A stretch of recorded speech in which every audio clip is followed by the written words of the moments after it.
టమాటా రొయ్యలు curry ready చేయడానికి ముందుగా ఎండు రొయ్యలను ఒక ప్యాన్లో బాగా వేయించుకోవాలి. అవి బాగా క్రిస్పీగా అయ్యేంత వరకు వేయించుకొని అదే ప్యాన్లో నీళ్లు పోసి కాస్త వేడి వాటర్లో వాటిని కడుక్కోవాలి. తర్వాత అందులో ఆయిల్ వేసుకోవాలి. వీటికి కొంచెం ఎక్కువ ఆయిల్ వేసుకోవాలి. అందులో ఆవాలు, జీలకర్ర, మెంతులు వేసుకోవాలి.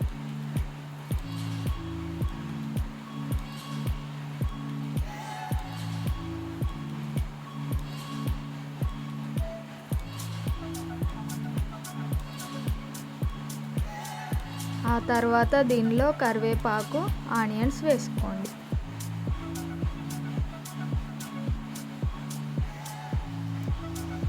ఇవి ఫ్రై అయినాక అందులో పసుపు వేసుకొని ఆ తర్వాత ఎండు రొయ్యల్ని యాడ్ చేసుకోండి. ఇలా వేడి నీటిలో కడిగితే నీచు వాసన పోతుంది. తర్వాత వాటిని ఆయిల్లో బాగా ఫ్రై చేసుకోవాలి. మనం ఎంత బాగా ఫ్రై చేసుకుంటే నీచు వాసన రాకుండా ఉంటుంది, కర్రీ బాగుంటుంది.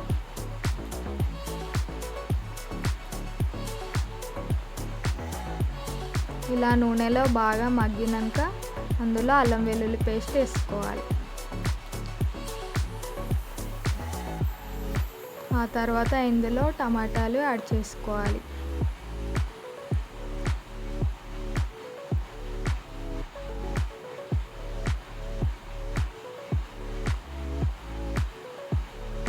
ఇలా కలుపుకున్నాక ఇందులో పసుపు, ఉప్పు వేసి మూత పెట్టి మగ్గనివ్వాలి. ఇలా మీడియం ఫ్లేమ్లో బాగా మగ్గనివ్వాలి.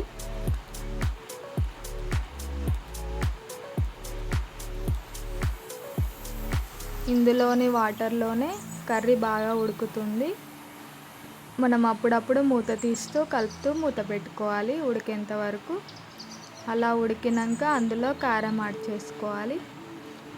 ఈ టమాటాలు పుల్లగా లేవని నేను చింతపండు రసం యాడ్ చేశాను. మీకు నచ్చితే వేసుకోవచ్చు, లేకుంటే స్కిప్ చేయొచ్చు.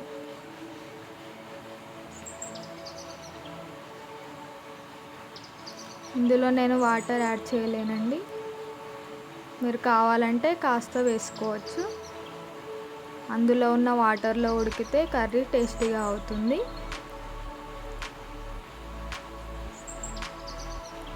ఇలా చిన్న మంట మీద దగ్గరికి అయ్యేంత వరకు ఉడకనివ్వాలి.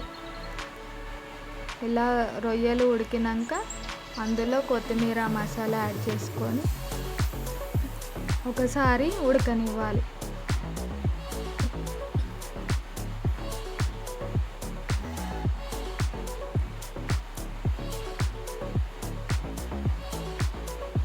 ఇలా ఒకసారి ఉడకనిచ్చి తర్వాత గ్యాస్ ఆఫ్ చేసుకోవాలి. అంతే, ప్రాన్స్ టమాటో కర్రీ రెడీ. ఇది అన్నంలోకి చాలా బాగుంటుంది.